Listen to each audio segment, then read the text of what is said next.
चोर जो हैं सारी पार्टियां इकट्ठी हैं, ये इनकी भूल है, ये उसको मिटा देंगे। लोटे भजन के सारे जिंदगी अग में सारी बची हुई है। 70% लोग उसके साथ हैं जिसको आप बगैरत कह रहे हैं। और जेडे कहते पे ने ना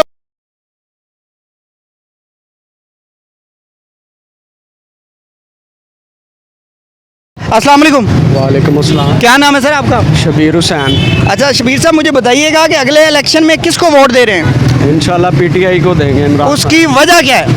इस वजह से कि इस टाइम जो है सारी चोर जो हैं सारी पार्टियां इकट्ठी हैं, इमरान खान जो है उसको दबाने की कोशिश की जा रही है, बल्कि ज़मीन के नीचे दबाने की कोशिश की जा रही है इमरान खान को। हाँ जी, लेकिन इंशाल्लाह वो फिर से आएंगे दोबारा, ये मिटेगा नहीं, ये इनकी भूल है, ये उसको मिटा देंगे, ये मिटा नहीं सकते, इंशाल्लाह वो दोबारा आए।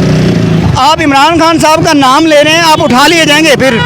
वो कोई टेंशन नहीं है, कई उठाए गए, कई वापस आ गए, कई सब जब इलेक्शन होंगे। डर नहीं लगता? नहीं, कोई डर नहीं है, इंशाल्लाह उठा लिए जो कोई मसला नहीं। कोई मसला नहीं है, पक्की बात है। पक्की बात। लोग तो छोड़ के जा रहे हैं और आप पीटीआई की तरफ आ रहे हैं। नहीं, वो इंशाल्लाह जो पीटीआई का पक्का बंदा है ना, जो चुरलू है ना, जो दूसरी पार्टियों से आए हुए थे टेंशन आने के दौर में, वो दोबारा वापस भाग गए। जब वो सूरज चढ़ेगा इंशाल्लाह फिर वापस आ जाएंगे। अच्छा, हाँ, कोई टेंशन नहीं। अस्सलाम वालेकुम। मैं तो भाई नवाज शरीफ ने वोट नवाज शरीफ को वोट देना क्यों? ਇਹਦੀ ਅੱਗ ਬੜੀ ਹੋਈ ਤੇ ਸਾਡੇ को पहले नवाज शरीफ को वतन तो वापस ले आना, वोट तो बाद की बात है। वापस आएगा तो फिर इंशाल्लाह ताला आएगा। कब आएगा सर? इंशाल्लाह पिछले 3-4 साल से हम सुन रहे हैं, आया नहीं अभी तक। सुन रहे हैं ना, अन करीब कब आएगा? इलेक्शन तो पहले ही आएगा सर कोई पहले ही आएगा। कोई डेट इलेक्शन तो हो ही नहीं रहे। होंगे कब होने? कब? ये शेर ਤੁਹਾਡੇ ਸਾਹਮਣੇ ਲੜਨਗੇ। कब होने हैं? लड़नगे, लोटे भजन के सारे जिंदगी अग में सारी बची हुई है। उन्होंने जो कुछ बचाया होया 4 साल जिस की लिया था ਉਹਦੀਆਂ ਭੁਗਤਣੀਆਂ ਪਏ ਅਸੀਂ ਕਰਨੇ ਪਏ ਆ। ਤਾਂ ਅੱਜ ਕੋਈ ਦੱਸੋ ਕੋਈ ਖੁਸ਼ ਹੈਗਾ? ਇਹ ਜਿਹੜੇ ਨਵੇਂ ਮਾਮੇ ਬਣੇ ਨੇ ਭੱਜੇ ਨੇ, ਉਹ ਕਿਸ ਭੱਜ ਕੇ ਭੱਜੇ ਨੇ? ਹੁਣ ਉਹਦਾ ਕੋਈ ਨਾਂ ਲੈਣ ਵਾਲਾ ਕੋਈ ਨਹੀਂ ਹੈਗਾ।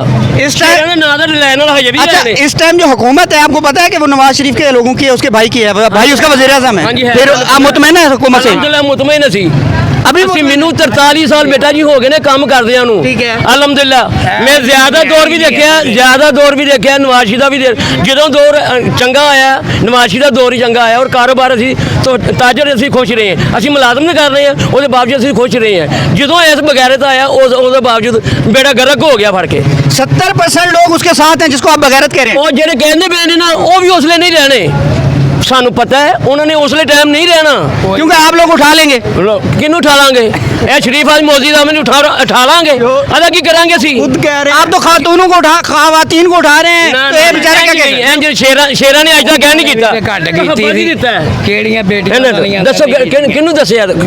ਕੋਈ ਬੇਟੀ ਨੂੰ ਕੋਈ ਮਾਂ ਨੂੰ? दौर में ਹਾਂਜੀ ਦੱਸੋ। महंगाई नहीं हुई जितनी ये सिमाबिया ਭਾਜੀ ਤੁਹਾਡੀਆਂ ਕੀਤੀਆਂ ਭੁਗਤਨੇ ਪਏ। सिमाबिया तैर MP हैं, मलाइका बुखारी MP हैं, वो खातून हैं, उनको उठा लिया गया है। ਹਾਂਜੀ ਉਹ ਭਾਜੀ ਦੇਖੋ ਉਹਨਾਂ ਨੇ ਜੋ ਕੁਝ ਕੀਤਾ ਵਾ, मुसर्रा जमशेद चीमा को उठाया गया है, ਉਹਨਾਂ उन्होंने ਨੇ ਉਹਨਾਂ ਨੇ ਕਰਤੂਤਾਂ ਘੋਲੀਆਂ ਨੇ, ਉਹ ਫਿਰ ਅੱਗੇ ਆਣੀਆਂ ਹੀ ਆਣੀਆਂ ਨੇ। ਇੱਧਰ ਕਰੋ ਜੀ। अली मोहम्मद ਉਧਰ ਕਰੋ ਜੀ, ਉਧਰ ਦੇਖੋ ਜੀ ਗੱਲ ਇੰਜੇ ਦੁੱਧ ਬਿਨਾ ਜਾਗਣੀ ਗਾਂ ਜਾਗ ਲੱਗਦੀ ਹੈ ਤੇ ਦੁੱਧ ਜੰਮਦਾ ਹੈ। ਹਾਂਜੀ ਇਸ ਬੰਦੇ ਨੇ ਮਗੌਲ ਨੇ ਆਣ ਕੇ ਸਾਡੇ ਮੁਲਕ ਦੇ ਵਿੱਚ ਜਾਗ ਲਾਈ ਹੈ ਮਾਸ਼ਤ ਦੀ, ਔਰ ਸਾਡੇ ਮੁਲਕ 'ਚ ਮਾਸ਼ਤ ਆਈ ਹੈ। ਮੈਂ ਖੁਦ 20 ਰੁਪਏ ਕਿਲੋ ਘਿਓ ਲੈ ਕੇ ਇਸਤੇਮਾਲ ਕਰਨਾ ਹਾਂ, 6 ਰੁਪਏ ਕਿਲੋ ਗੁੜ ਰੇੜੀਆਂ ਤੇ ਲਾ ਕੇ ਵੇਚਣਾ ਹਾਂ।